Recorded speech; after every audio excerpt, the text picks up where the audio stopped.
পাহাড় ঘেরা এক ছোট্ট গ্রাম, নাম পাথরডাঙ্গা।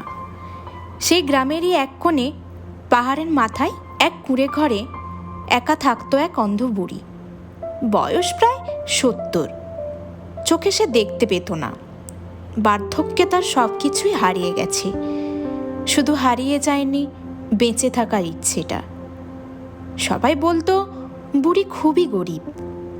সরকারি রেশনই ছিল তার একমাত্র খাবারের ভরসা। মাধব নামের এক গ্রামের অবিবাহিত যুবক রেশনটা তুলে নিয়ে আসতো তার প্রতি সপ্তাহে। তারপর সেটা সে পাহাড়ে গিয়ে পৌঁছে দিত বুড়ির হাতে। বুড়ির একমাত্র সম্পদ ছিল তার 2টি ছাগল। সে বলতো, এই দুটিই আমার জীবন, আমার পরলোকের ব্যবস্থা। প্রতিদিন সকালে ছাগল দুটিকে সে পাহাড়ে ঘাস খাওয়ানোর জন্য বেরিয়ে যেত, আর সন্ধ্যায় ঠিকই ফিরে আসতো তার কুঁড়ে ঘরে।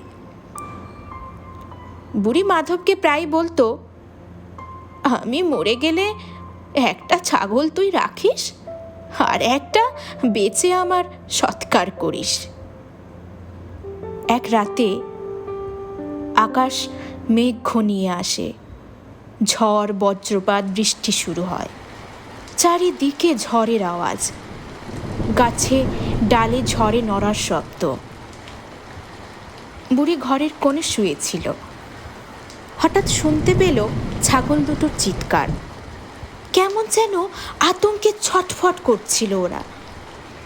কিন্তু বুড়ি ভেবেছিল হয়তো ঝড়ে বাজ পড়ার আওয়াজে এমন ভয় পেয়ে করছে, তাই সে আবার ঘুমিয়ে পড়েছিল। পরদিন সকালে বুড়ি দেখে ছাগলগুলো আর নেই। বুড়ি সারা দিন বসে রইল সন্ধ্যা পর্যন্ত, কিন্তু ছাগলগুলো আর ফিরল না। তখন বুঝল সেগুলোই চুরি হয়ে গেছে, আর কিছু করার নেই। সেই রাতে বুড়ি পাহাড়ের কিনারায় গিয়ে দাঁড়ালো। চোখে আলো ছিল না, তবুও মনে মনে ছাগলদের ডাক দিল, আর পাহাড়ের নীরবতার মাঝে নিজেকে ছুঁড়ে ফেলে দিল পাহাড়ের মধ্যে। এই ঘটনার ঠিক 3 দিন পর গ্রামের এক কোণে 2 চোর রাতে খাওয়া দাওয়া সেরে বিশ্রাম নিচ্ছিল। তারা আবার নতুন কোনো বাড়িতে চুরি করতে যাবে এমনই পরিকল্পনা করছিল। হঠাৎ তারা শুনতে পেল গভীর রাতে ছাগলের ডাক। প্রথমে তারা তেমন গুরুত্ব দিল না, কিন্তু ডাক বাড়তেই থাকলো। দুজন মিলে টর্চ হাতে বের হলো ঘর থেকে। তারা দেখলো চারিদিকে কেউ নেই, শুধু পাহাড়ের চারিদিকে কুয়াশায় ভরে গেছে। হঠাৎ সেই কুয়াশার ভেতর থেকে একটা ঘোলাটে অন্ধকার। একজন বৃদ্ধার কণ্ঠ কর্কশ গলা কাঁপানো আওয়াজে বলে উঠল, ফেরত দে, তোদের জন্য আমি মরেছি। এখন কেউ আমার শরীরে আগুন দেয়নি। আমার আত্মা ঘুরে ঘুরে ছাগল দুটোই আমার জীবন ছিল, ফেরত দে।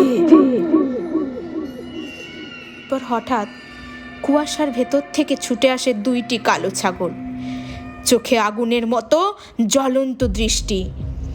তারপর তারা চোরেদের উপর ঝাঁপিয়ে পড়ে, চোখে মুখে শরীরে নখের দাগ করে ফেলে। যন্ত্রণায় চিৎকার করতে থাকে তারা। পরদিন সকালে গ্রামের লোকজন দেখে বলে, 2 চোর একেবারে পাগল হয়ে গেছে।